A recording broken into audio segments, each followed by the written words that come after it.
हाय दोस्तों, आप लोग सभी को मेरा YouTube channel Roshni the light में स्वागत है। मैं रोशनी। हाँ दोस्तों, मैं आप लोगों के साथ एक बात शेयर करना चाहती हूँ, कल मेरे साथ क्या हुआ।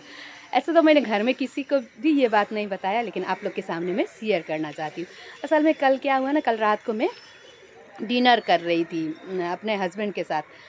असल में रात को मैं और घर में और भी है, मेरे मम्मी लोग हैं, मतलब सासू माँ लोग हैं, देवरानी लोग हैं, लेकिन रात का खाना मैं और हस्बैंड एक साथ खाते हैं। तो एक साथ क्यों खाते हैं, हम लोग सवेरे खाते हैं। तो क्यों खाते हैं मैं बाद में बताऊंगी, पहले मेरे साथ जो हुआ था वो सुनिए। मैं और मेरे हस्बैंड खाना खा रहे थे। मेरे हस्बैंड तो वेजिटेरियन है, वो सब्ज़ी खा रहे थे और मैं फिश खा रही थी। तो मेरी आंटी ने, जो इससे आगे वीडियो में मैंने जो सब्ज़ी लाई वो आंटी को दिखाए थे आप लोग को, वो आंटी ने मछली बनाया था, तो मुझे मछली दी थी खाने के लिए। तो खाए ना दोस्तों, खा रहे थे तो मछली के जो कांटा होते हैं ना, मेरा ऊपर में जो जुबान से ऊपर जो तालू, क्या बोला जाता है, तालू होता है, वहाँ लगा कि वहाँ से ना वो छेड़ते हुए सीधा जाके, मतलब सीधा पता नहीं कैसे ऊपर चला गया और मैं चमड़ा को छेड़ते हुए सीधा होके तालू में बैठ गया। अब तो मैं घबरा गई है दोस्तों, जैसे जैसे तैसे नीचे से खाना जो बचा हुआ खाना निकाल ली और अपने हस्बैंड से पहले उठ के चली गई। तो हस्बैंड को भी कुछ नहीं बताई डर से, क्योंकि बताने लगती ना तो वो मुझे ही डांटने लगते कि कैसे खाती हो, तुम्हारा खाने का भी ढंग नहीं है, ये वो करने लगते। हमसे कुछ गलती होता ना, मैं अपने मेरा कुछ नुकसान होता तो हस्बैंड मुझे डांट डांट के और एक परेशान कर देते, तो उनको मैं नहीं बताई। तो अब तो मुझे इतना डर लगने लगा दोस्तों, क्या करे नहीं करे। फिर उधर चली गई बाथरूम में, तो अपने जुबान से ऊपर तालू है उसको ऐसे करके, मतलब वो कांटा जहाँ पे था उसको ठेलती गई जुबान से बहुत देर तक उसको इधर से उधर से प्रेस करने लगी। तो कैसे वो निकल गया दोस्तों। मैं इतनी डर गई थी ना, इतनी, मैं बहुत डरती हूँ, बाप रे। बोले ना, एक इंजेक्शन से मैं डरती हूँ, तो कांटा फंस गया था मेरा मुंह में, तो कैसे ये अभी याद कर रहे हैं ना तो दोस्तों मुझे बहुत डर लग रहा है। तो कैसे कैसे निकल गया, तो ऊपर वाले के शुक्र अदा की मैंने, और मैंने नहीं बताया। तो अभी मैं बता रही हूँ आप लोग को, मेरा हस्बैंड वीडियो देखेंगे तो बोलेंगे अच्छा। तो दोस्तों, मैं और मेरे हस्बैंड सवेरे खाना क्यों खाते हैं। तो मैं जब हम मेरा बचपन से आदत है ना दोस्तों, नेपाल में तो सवेरे टाइम हर चीज़ टाइमिंग से होता है। सुबह का खाना जल्दी खाना और रात का भी जल्दी खाना, मतलब अपना काम के हिसाब से, स्कूल कॉलेज का हिसाब से वहाँ पे सेट है। सुबह का खाना भी सुबह सुबह लोग 9-10 बजे तक खाते हैं, खा के फिर अपना काम पे चले जाते हैं।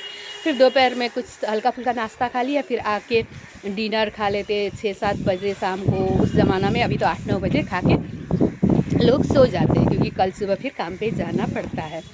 तो मुझे भी वही आदत है। तो यहाँ आने के बाद कुछ साल तक तो आदत वो छूट गई थी, लेकिन अभी फ़िलहाल में साल में 3-4 महीना कोई ना कोई काम के वजह से अपना नेपाल चली जाती हूँ, वहाँ पे रहती हूँ।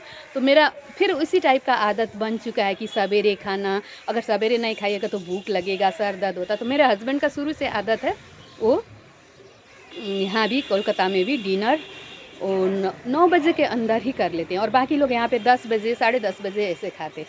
तो इसी वजह से मैं और मेरे हस्बैंड सवेरे ही खाना खा लेते हैं। ऐसे भी मेरे घर में बहुत मतलब कायदा कानून चलता है नेपाल में दोस्तों। मेरी मम्मी है, अपने तो बेचारी कम पढ़ी लिखी, मतलब नहीं पढ़ी लिखी नहीं है, लेकिन अपने बच्चे लोग को उन्होंने इतने अनुशासन में रखा है ना दोस्तों, क्या बताएं। मैं सैल्यूट करती हूँ अपनी माँ को। वो पढ़ी लिखी नहीं है, लेकिन हम लोग को टाइमिंग, पंक्चुअलिटी के बारे में उन्होंने बहुत सिखाया है।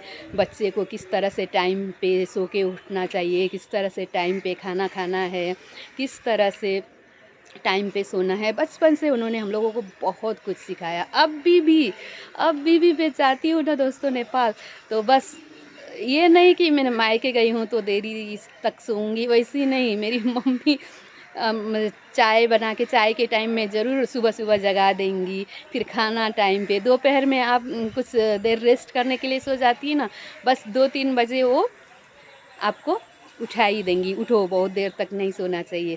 फिर शाम को भी वैसे ही, हर चीज़ मतलब कितने कायदे कानून से वो करती हैं, बहुत ही मतलब। अब बच्चे लोग का पहले हम लोगों को बोलती थी इस टाइम पढ़ने का टाइम है, पढ़ो, सुबह उठ के पढ़ाई करो, शाम को अब स्कूल से आए चाय नाश्ता खाए तो अब पढ़ाई करना है, पढ़ो, इस वक्त पढ़ने का टाइम। अभी मेरा भतीजा भतीजी को भी करती हैं, मतलब अब मेरे भाई और मेरे भाभी दोनों ऑफिस जाते हैं। मेरी मम्मी ने ही मेरे भतीजा और भतीजी को परवरिश की हैं। पुराने ज़माने की बिना पढ़ी लिखी औरत का परवरिश किया हुआ बच्चा आप लोग देखिएगा, बहुत ही कायदे कानून में मम्मी सबको रखती हैं।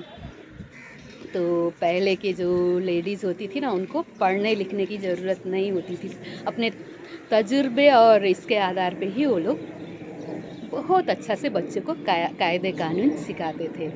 जैसे जितना उन्होंने हमें सिखाया ना, शायद हम लोग अपने बच्चे को उतना नहीं सिखा पाएंगे। बाप रे, अभी भी ना मम्मी जो सवेरे उठती हैं ना पूजा करने के लिए, वो अपने उठते संग संग हम लोग को नहीं उठाती हैं, लेकिन जब उनका पूजा फिनिश्ड होने को आता है ना तो घंटी टाँय टाँय टाँय टाँय बजाती थी है ना, हम लोग ना उठ जाते हैं। अब मम्मी नीचे आएंगी, चाय के लिए सबको उठाएंगी, इससे अच्छा खुद उठ जाओ, इस टाइप से होता है।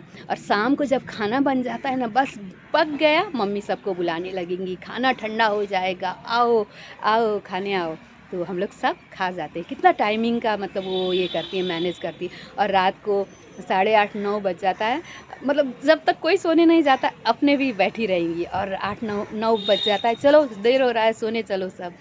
तो वो जब बैठी रहती है ना तो आदमी को मजबूर होके सबको टीवी वीवी बंद करके सोने जाना पड़ता है, ताकि जब तक हम लोग नहीं जाएंगे वो भी नहीं जाएंगी।